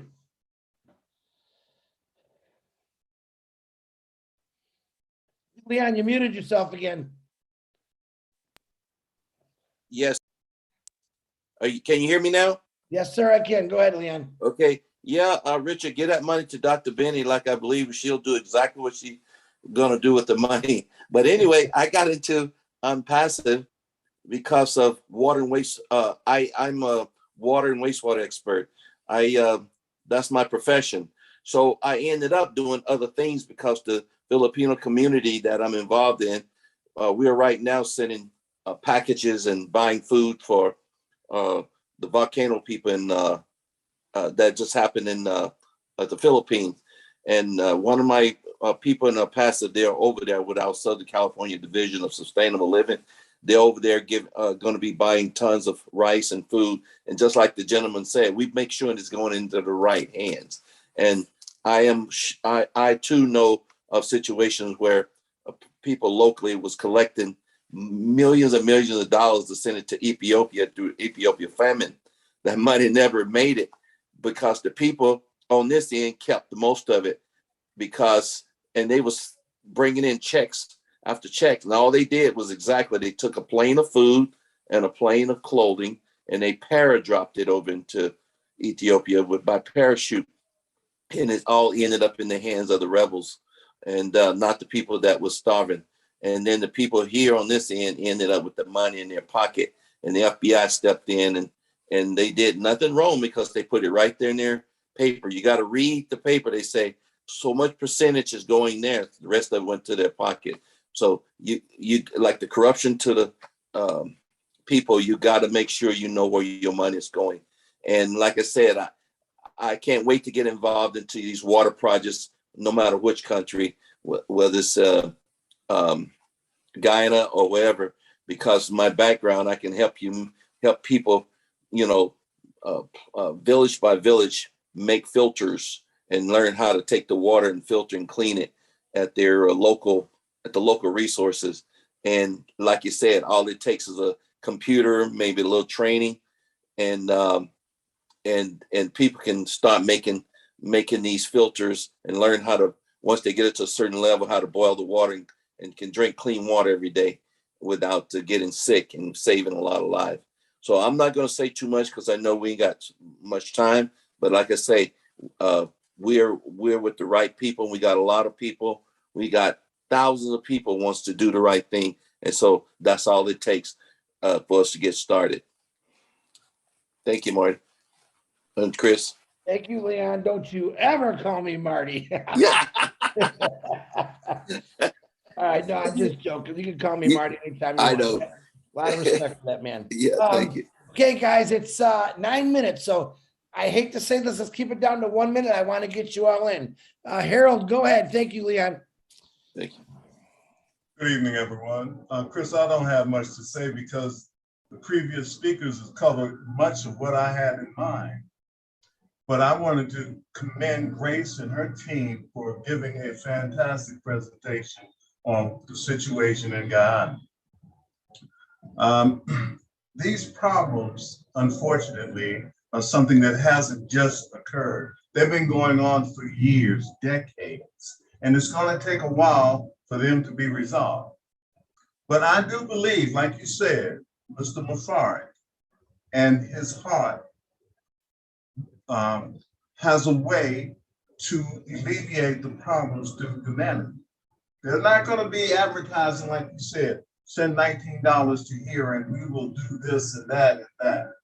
They have, I believe, with the guidance of these people, the beginning of the Guyana wanting to do the right thing for their country, with the resources that we'll have in Onpassive, I believe a lot can be accomplished. Thank you for letting me share. Harold, thank you very much. Wonderful, short, to the point, right on the head, brother. I appreciate you. Bruce Christian, you got 1 minute. Go ahead, brother. I'll do my best. First of all, I want to say healing hugs and loves and prayers to Grace, and I hope she feels better. And thank you for a wonderful group of compassionate people you brought to us tonight. You know, one thing is very important to remember. Onpassive is a done deal. Anything that you're going to need will happen because Onpassive will have it for us. Things like, in Nepal, 12 hours a day, they do not have electricity. They don't have it because the government holds it, because they keep the oil and that stuff. But the one solution for that is just get solar generators and get your own electricity. Help with the whole academy and have everybody get computers. Have everybody learn from all the people in Africa who are already founders. The Czech guys are all from Africa, and they can all teach you in their compassionate way. So anyway, because I only have 1 minute, I'm going to try to keep this down, Chris. But what's very important when it comes to the water thing, any agriculture needs fresh water, good water. So it's very important to make sure that you have proper irrigation and proper filtering of that water so that you don't get the cholera that the floods cause all the time, because that's a dangerous thing in all of Africa. And it's very, very important to remember that what we have here is what is in the back of all of our things, lifting up humanity. and how we lift up humanity by nourishing people. We nourish their minds, nourish their bodies, and nourish their spirit by being in Onpassive and by being this wonderful community of men and women who love the world. So that's about it for today. Short but sweet. Thank you, Bruce. I appreciate that. Miss Nadu, go ahead. You have 1 minute. Go ahead, unmute yourself, please. Thank you, Chris. Hey. It's not too late. I just want to say thank you to the presenter. They bring something up that we want all Africans to do. I was in a project in Ghana back in the days, in the 90s. This is now what the Ghanaian want. But because we have the project and the financing had to go to do something like building public toilets at the beach. So when we did that, our project was a success. But for the Ghanaian, it's not. Guess what? When we went to check the construction, the fishermen put all the product there, whatever they use, into the the building. Like the construction was there, and they use it, put the lock on it, so nobody will steal whatever they use to fish. So for Ghanaians, it was a failure, but for us going there to do something, it was a success because we bring money to do something that is there physically, you can see. So thank for our fellow Ghanaians to bring a project that will be benefiting them, not the person who is putting the money in. That's all I have to say. Thank you. I do thank you very much, especially you got it right in a minute. Tony Monk, please unmute yourself. You got 1 minute. Wonderful words, Nadu. Okay, Chris, can you hear me? Yes, sir. Yeah, great. Thank you. Thanks for the opportunity. I know there's 5 hands up, so I'm going to make it as quickly as possible because I have consideration. I believe governments in a lot of these countries deliberately keep their people uneducated. Why do they do that? So the people don't have the intelligence to fight back. Think about the in the U.S. and in America when the white people had slaves in America. If you were caught reading a book when you were a slave, you were punished. Okay, you were severely punished. So what happened? African Americans started to become educated. Once they became educated, they became judges, lawyers, people of authority. And that stopped all that stuff. So I believe that education is extremely important. Mike Ellis brought it up earlier, so did Marty, and it hit a nerve with me. Education is knowledge, and knowledge is key. And that's what we need to teach the next generation in a lot of these countries. We need to bring a system that's going to educate them to alleviate a lot of this poverty that's going on. So that's all I have to say. Thank you. Thank you very much, Tony. Nice words. I agree with you completely about keeping people down. We're going to change that. Jake Fish, you got 1 minute. Please unmute yourself. Hello, everyone. Thanks. Feline and I were speaking tonight. She's the builder, and she can push out 5,000 small buildings and grow houses a week with her providers. The thing that we're speaking of is building micro communities and spreading them out, and so they're completely self-sufficient. You could have farms in a box, if you would, for growing vegetables and produce year-round. And you could have schools, hospitals, or whatever, and just have a bunch of these micro communities so we can spread people out so they don't get oversaturated. And that way, in the school classrooms, you can have smaller classes, and people would be educated, a lot better in smaller classrooms. Also, having micro communities, you can produce jobs to where people are growing their own produce, and this way they have fresh produce and food year-round. And in the areas where they have the rich soil, we'll take advantage of that. and grow food. But I think we have to spread people out a little bit, make micro communities that are self-sustaining. And that way people are not on top of each other. And that'll take competition down. And we also have to have boots on the ground from Onpassive to make sure that all these things, that there's no corruption, that every single event that we plan gets carried out. And that's all I have. Absolutely, Jake. Thank you very much. Tom Taylor, please unmute yourself. You have 1 minute. Thank you, Jake. Okay, guys, I want to tackle a problem, subject of why the way I see it, why there are so many problems in this world and not being tackled the way they should be. And it's one simple word called ignorance. Now, a lot of people see ignorance as an insult or as a negative word in general. I don't. I see ignorance as something perfectly natural because we are always ignorant before we are actually educated about something. And before knowledge, there always will be ignorance with a lot of people. The solution to ignorance is very simple. It is knowledge passed on and usually best achieved via education. The reason I feel this simple truth is worth harping on about is that a lot of problems in life, no matter where or what country, are misunderstood as problems when in fact they are just pure examples of ignorance.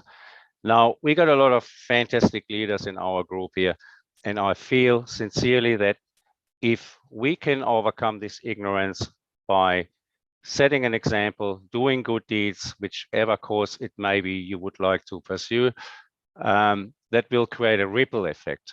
Ripple effect starts, as you know, with one drop in the water, the ripples go out, and eventually the ripples will be getting so big that they may, in some cases, create, in a positive way, create a tsunami. Now, that will create excitement. Any form of good excitement is contagious. And once people see what's going on around them, once people see the results happening, once people see what you guys have started, there will be no stopping us ever. Thank you very much. That's all I got to say today. Keep up the great work. Tom Taylor, I really appreciate how you said that. I didn't know where you were going at first, but that was it's one of the smartest ways I've ever heard ignorance talked about. And I appreciate those words. I think everyone else did too. Tom, thank you for bringing that up. I appreciate you. Okay, my another beautiful sister, Marie Pendy, please unmute yourself. Thank you, everyone, for bringing the problem of Ghana, everybody who presented today. I have to say that Ghana is even much better developed than some other African countries, like the country that I'm from. Ours is ravaged with poverty, corruption to the lowest level. So it is a real chronic issue. Marty brought up education. Mike did the same. Dr. Benny brought up the loopholes that we have to get over in order to do something for the people. And somebody else said we can do something without having to go through the government, which is all true. Because of the level of corruption all the way to the top, even the things that we do that we don't have to go through the government, it will be looked at as jealousness by the government, and they'll find a way to destroy or sell or stop the progress. So there have to be some kind of oversight monitoring that if you give something for the people, it should be maintained and monitored by outsiders so that the people who are intended to have the benefit should reap the benefit. That's how chronic, especially my country, Cameroon, is. So thank you. It's a problem that is all over most African countries, and my country, I think, is the worst. So thank you. We are going to be leaders to lead this charge and change the world through education for our younger generation. That's all I have to say. Thank you, my sister Marie. Beautiful word. Engineer Mike, I know you have an answer to Dr. Benny's question. Go ahead, brother. You got 1 minute. Mike, you got 27 seconds. Good evening, everybody, all our leaders. Yeah, thank you for the Ghanaian team for bringing this up. It is a cankerworm in Africa, corruption. Everybody knows that. It's not something to be hiding or to say no to it. So, but we have to say no to it, standing up and saying that Onpassive is the answer to that problem, which is corruption. So we are the correction to corruption. So I just want to say something here because I happen to work in the road construction as a road construction engineer in so many countries in Africa some years back. So these countries, how it was coming is people make donations internationally and send for us to do the road constructions. So when the money comes, the government, I don't know how they partition it, but at the end of the day, we don't get the payments for the workers. So while I came up with an idea with a team of people after brainstorming, some of the part of the solution to it was, I told the people who were the top leadership people, I say, oh, I'm just a small guy. You people are the big people. What you need to do is to make these donors send this money to their various embassies. For instance, if people are in the United States, they contribute money for road construction in some particular place X in Africa, let that money pass through the American embassy in place X country. So when it goes to the embassy, it has that leverage, it has that pride, it has that power. The money has some strength that nobody can go into that money to deepen into it. And that is how during the days, in the place of 3, 4, 5 years projects that were all aligned, we had to finish those projects because the money was coming to the embassies and the people were being paid and everything was being sorted out. So I just, like I say, let's put it, if we have projects, put these projects to our various embassies. They can intervene for us and they can be the project managers for the project and everything will be smooth. That's one part of the policy, the solution to the problem that we have concerning corruption in Africa. I was working in the road construction some years ago, and that was the solution we used. Thank you, Chris. Thank you, Michael. Thank you for waiting also. Very good words, Mike. I love that. Mertzlin, you got 1 minute. Please unmute yourself. Good evening, everyone. Thank you to the wonderful presenters tonight. Chris, I don't have much to say, but I was enlightened. I would like to be on that team with Janet Butler and the guy Albert Reed from Antigua, because we have the same problem. Albert Reed is my neighboring island, Antigua and Nevis. So I would like to work on them with that project. Okay, do you have Janet Butler's information or Facebook? No. All right, she's probably listening. I think she's listening. Marcine, can you mute yourself? Oh, I'm on Zoom is dealing with me. Yeah. You always tell me that. Zoom is dealing with me. So I'm sorry if my hand is on. I hear the balance of my time for next Tuesday. Okay. All right. Thank you, Marcine. Merthlin, I will get you Janet's information if she's not on here already, because she might have went to bed, but I'll get you that information. Okay, Chris, thank you. You're welcome. Okay, there was another hand. Who was the last hand? Was it Marcine? Yes, it was Marcien. It was Marcien. Go ahead. I'm going to get you because I love you. I'm sorry, Chris. Is Zoom is dealing with me. I don't know where I am. It's going off and in. My hand is coming up and down. I hear the balance of my time to somebody else, please. Okay, well, there's nobody else, so you go right ahead. Oh my God. Anyway, it's a great webinar, and I just want to say that when Onpassive come up with all this opportunity, the first thing was to help everything that we have talked about tonight. It was to help the poverty everywhere around the world, and we don't have to do what has been doing before. We are looking for a new area. how we doing things is not going to be the way that they have been doing it before. We have to bring some ideas, some new idea how to come up of doing things. So, and I think that we as Onpassive, we as founder, we are going to bring that idea, and those ideas are going to help us to do the great things. So let us not kill ourselves by corruption and any other thing, because we are not the corrupt people. We are going to be the corrected of the corruption. Thank you so much. You're welcome, Marcy. Thank you. And there's no way, listen, if I'm going to give my money to anybody, Nancy from Papua New Guinea, you're getting it. Nancy, go ahead and unmute yourself, please. Oh my goodness. Sorry, Chris. Love you all. I just want to say to us that corruption is everywhere. But listen, guys, if we start a school, if we start an hospital, my family is calling me to go now.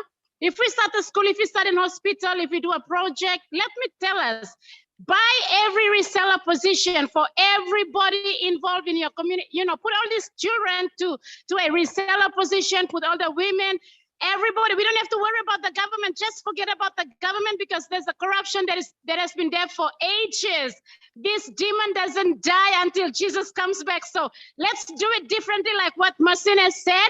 Let's do it differently. Buy a reseller position, put everybody in so they can earn something and they can have a life to continue to live. That's how we're gonna impact the world. And remember, Mr. Ash just said the other day that 8 billion people on the planet will be impacted by the projects of Onpassive, by the physical products of Onpassive. So why are we worried about? What are we worrying about? Our problems have been solved. Come on, guys, think different, think different. So we don't have to worry about corruption. We are the correction. So if we are the correction, come on, 8 billion people will be impacted. Mr. Ash said, from the oldest, the youngest to the oldest, 8 billion on the planet will be impacted. That means that all our problems will be solved. And if we can just get everybody on reseller position with Onpassive, that's it. That's the beginning of correcting that corruption. And we're gonna go. Love you all. I have to get out of here. Thank you, Chris. Thank you, Martin. Thank you, Masim. Thank you, everybody. Mwah! Love you all from PNG. You all rock. Thank you very much. Love, love. Goodbye. Thank you. Hey, guys, that's what you call being taken to church right there. Thank you, Nancy. Good luck. All right, Ty, you're the last one. You just had to throw your hand up, didn't you? Look, yeah, Marty's giving me the fist now. Go ahead, Nancy.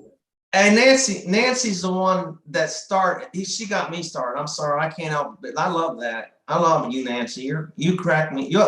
You're amazing. That's right. That's right. God bless you, man. Thank you. Thank you, Ty. All right, nice to hear. All right, we did it. We did it. We did it. We got everyone's hand in. Sorry I had to rush you, but we actually made pretty good time. I want to personally thank Daryl Cook, who just finished the notes. Daryl Cook works all the notes for the show. I want to thank Lynn Nakamoto for running the show, running the panel, bringing people in, letting me know what's going on. Julie Wen for running the panel, let me know what's going on, and the advertisement, Marty for opening it. I appreciate all the leadership that came on here tonight. Mike Ellis was a surprise for me. Thank you, Mike. And I want to personally thank I'm saying it right, Ghana. We're talking about Ghana, right? Where's Grace? Grace and Frank. Is it Frank? Yes, Frank, Chris, I'm here. Do me a favor. Now, I know Grace doesn't feel good. First of all, I'm here. I want to thank you guys all for coming on here. But I also would like you to call, because I'm terrible with names and I'm looking for everyone.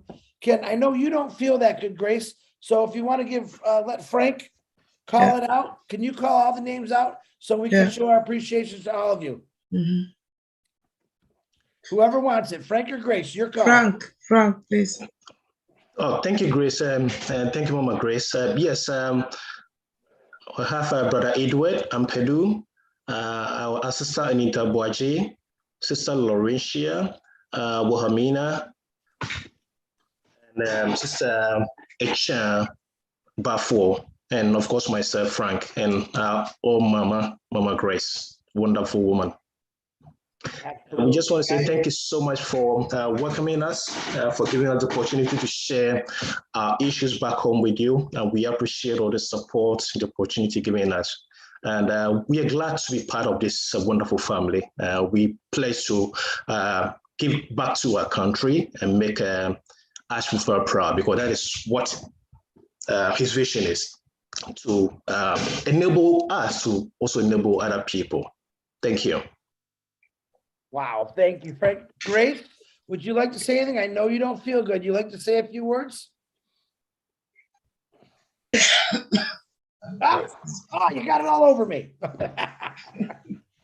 Go ahead, Grace. Thank you, everyone, for coming.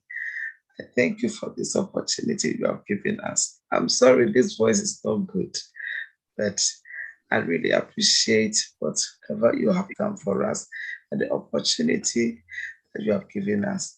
We love you all and stay blessed. Thank you. Thank you, guys. I want to personally thank all of you too. You know what I'm going to say? Hey, Ghana, however you say it, watch out. Onpassive's coming, and there's some angels. Grace is leading the way with the wings. We're going to get you some help when we launch to the world. Be patient, stay tuned, because we are coming. Guys, unmute yourself, say goodbyes, and then go to bed.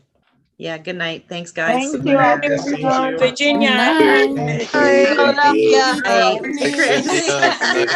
Good night. You're so excited. Love you. Hey, Good night. Good night, everyone. Good night. Good night. Everyone. Night. We are in it to win it, guys. Thank you. Good night. Good night. Good night, Everyone. Love you. Bye-bye. Thank you. Thank you so much. Thank Night. Night, everyone. Good you. night. Bye, Norel. Thank you. Bye. We love Good you. night. Thank you. Night, Chris. Night, Monroe. Night, Lane. Hi, Angeline. Hi, Liz. Hi, Sugar Doll. Hi, Auntie Lee. Thank you. Yes. Hi, Richard. Bye. Hi, Cynthia. Bye. Cynthia's happy. Only your host. Night. Your host. Good night. Lori.